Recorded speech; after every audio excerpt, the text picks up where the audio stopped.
ओम नमो नारायण। ओम नमो भगवते वासुदेवाय। जय श्री कृष्णा। राधे राधे। जय माता दी।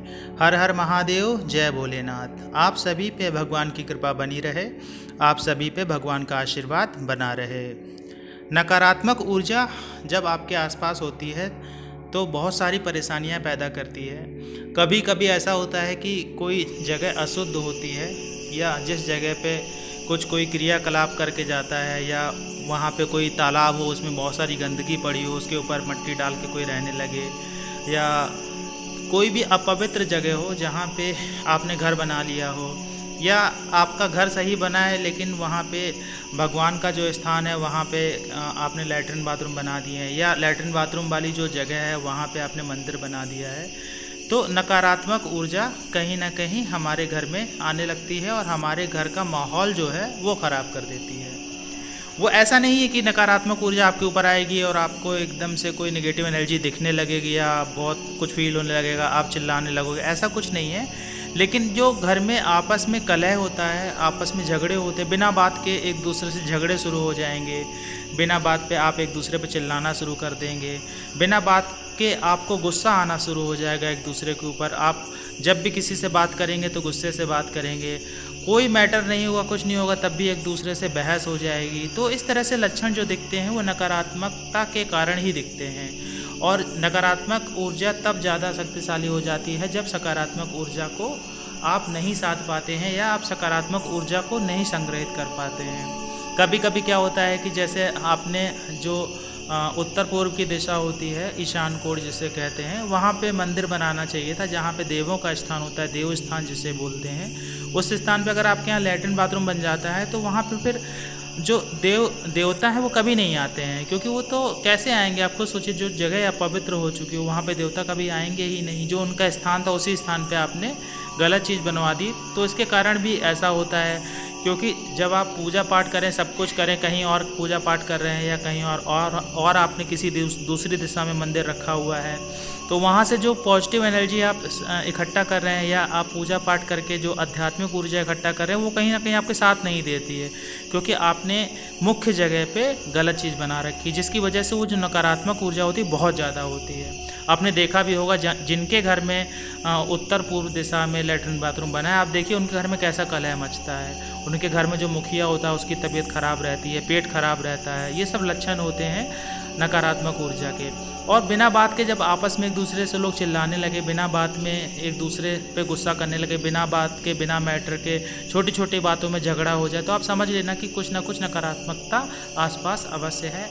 और कभी कभी क्या होता है कि घर में नज़र लग जाती है। जैसे आपका परिवार बहुत खुशहाल परिवार है और सभी लोग बहुत अच्छे से कमा खा रहे हैं, सभी लोग अच्छे से रह रहे हैं, आपके यहाँ किसी चीज़ की कोई कमी नहीं है, तो कभी ना कभी ऐसा होता है कि किसी ना किसी की नज़र लग जाती है। और आप अगर घर में अच्छे से पूजा पाठ नहीं करते हैं, आप कोई मंत्रों का जप नहीं करते हैं, तो आपके घर में जो नज़र है या कोई भी नकारात्मक ऊर्जा है बहुत जल्दी प्रवेश कर जाती है और बहुत जल्दी उसका असर दिखने लगता है। तो नकारात्मक ऊर्जा तो वैसे तो बहुत सारी चीज़ें होती हैं बताने के लिए। जैसे नकारात्मक ऊर्जा किसी के शरीर में आ जाए तो बहुत ही ख़राब होता है। जैसे किसी के शरीर में आ जाए तो उसको बहुत सारी परेशानियां पैदा हो जाती हैं।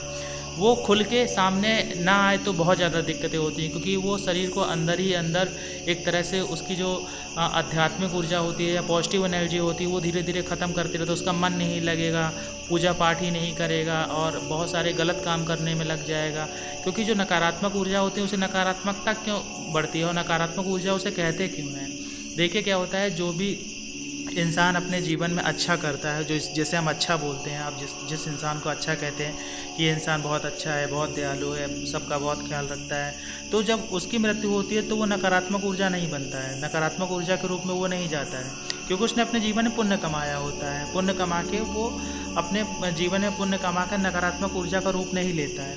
लेकिन जो बुरा व्यक्ति होता है, जिसने जीवन भर पाप किया है, लोगों को परेशान किया है, महिलाओं को गलत निगाह से देखा है, उनके साथ में दुष्कर्म करने की कोशिश करी है, या किसी के साथ चोरी करने, किसी का मर्डर किया, कुछ किया, इस तरह से जो लोग रहते हैं, जो नकारात्मकता से घिरे रहते हैं, इन कार्यों में घिरे रहते हैं, उनकी जो आत्माएं होती हैं जब उनकी मृत्यु होती है तो वो नकारात्मक ऊर्जा में परिवर्तित हो जाते हैं, भूत प्रेतों में परिवर्तित हो जाते हैं। और जो बुरे होते हैं, सबसे बुरे वाले, उनको बोलते हैं, वो उस ऊर्जा में कन्वर्टेड हो जाते हैं। तो वो ऊर्जा जब उसकी प्रवृत्ति ही जब जीवित था तब उसकी प्रवृत्ति वैसी है, तो मरने के बाद भी उनकी प्रवृत्ति वैसी ही होती है, लगभग वैसी ही होती है। तो आपको सोचिए कि जब वो उस जीवन में उन्होंने जो गलत काम किए थे, वही वो मरने के बाद भी उनकी जो आत्मा होती है वो तृप्त नहीं हो पाती है।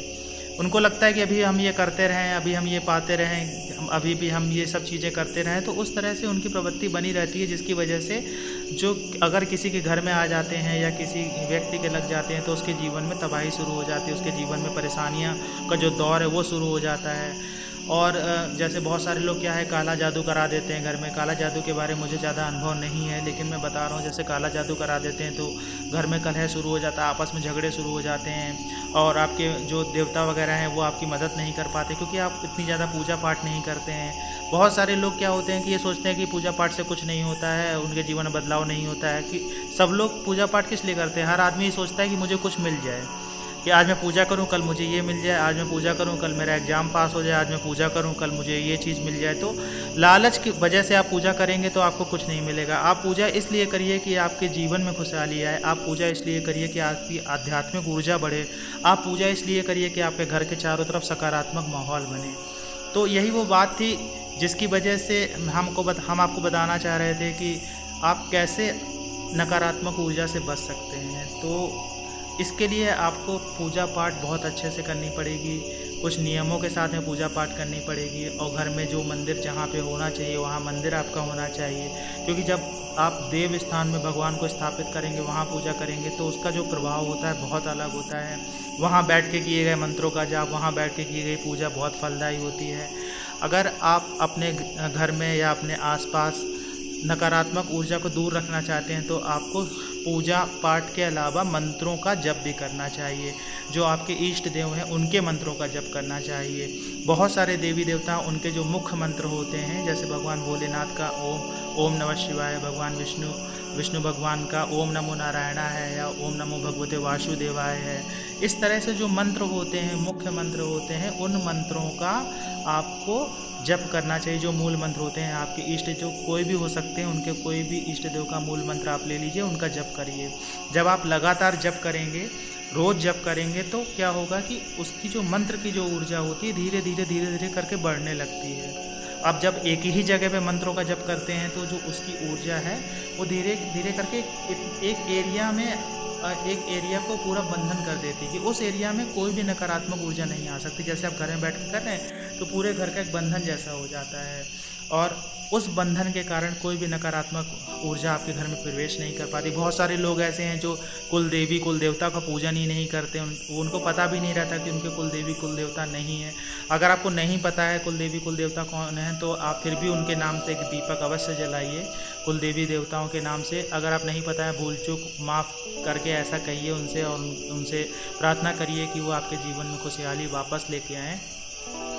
तो मंत्रों का जप बहुत ज़रूरी है। अगर आप मंत्र का जप करेंगे तो आप सकारात्मक ऊर्जा को अपने अंदर संग्रहित करेंगे, अपनी आत्मा को ऊर्जावान बनाएंगे। जो आपका ऑरा है वो बहुत मजबूत हो जाएगा, और जब आपके अंदर के विचार जो हैं धीरे धीरे करके, जो गलत विचार धीरे धीरे करके ख़त्म होने शुरू हो जाएंगे, आपके अंदर जो विकार हैं वो धीरे धीरे करके ख़त्म होना शुरू हो जाएंगे जब आप मंत्रों का जप करेंगे।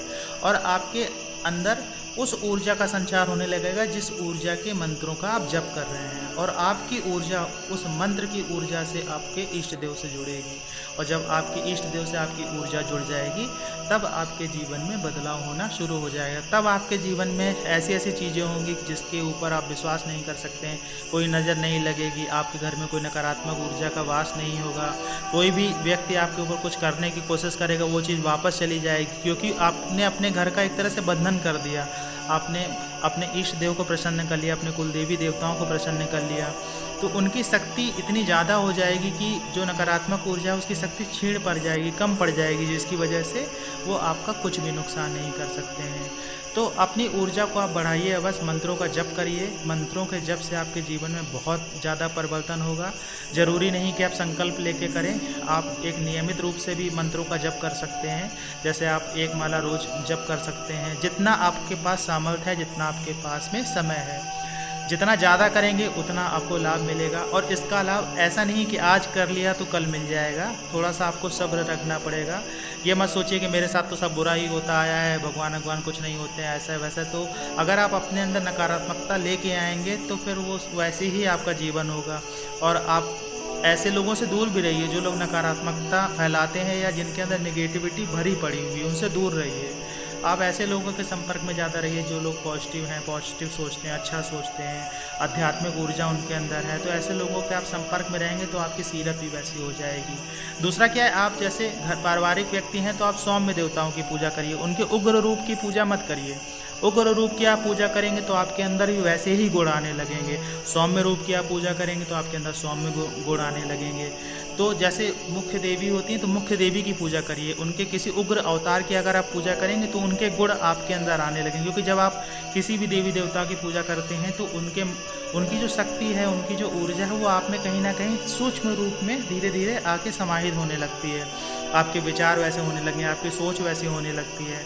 तो हमेशा आप सौम्य देवी देवताओं की पूजा करिए, जिससे आपके जीवन में परेशानियां नहीं आएंगी। एक व्यक्ति मुझे मिला था, उसका नाम रुद्रनाथ था। तो मैंने बोला तुम्हारा नाम तो काफ़ी अच्छा है। तो हमने बोला कि तुम भगवान शिव की पूजा भी करते हो? बोला हाँ। हमने कहा तुम उनके उग्र रूप की पूजा करते हो? बोला हाँ, उग्र रूप की करते हैं पूजा। हमने कहा तुम्हें गुस्सा भी बहुत आता है? बोला हाँ, गुस्सा बहुत आता है। तो हमने उसको बोला कि आप सौम्य रूप की पूजा करिए तो आपके जीवन में परेशानियां नहीं आएंगी। और धीरे धीरे करके उसके जीवन में बदलाव हो गया, क्योंकि उसने सौम्य रूप की पूजा करना शुरू कर दिया। तो देवी देवताओं के जिस रूप की आप पूजा करते हैं वैसे ही गुण आपके अंदर आने लगते हैं। तो आप प्रयास करिएगा कि हमेशा सौम्य रूप की पूजा करें, क्योंकि आप ग्रस्त व्यक्ति हैं, आपको परिवार भी देखना है, आपको नकारात्मक ऊर्जा से अपने परिवार को बचाना भी है, दिन में काम भी करना है परिवार को पालने के लिए, जीवन जीने के लिए, और आध्यात्मिकता के क्षेत्र में भी आपको बढ़ना है, क्योंकि एक ना एक दिन यही चीज़ आपके आगे काम भी आएगी। आशा है आज की जानकारी आपको पसंद आई होगी। जानकारी अच्छी लगी हो तो वीडियो को लाइक करिएगा, कमेंट्स में जय माता दी, जय श्री कृष्णा, ओम नमः शिवाय, हर हर महादेव लिखिएगा।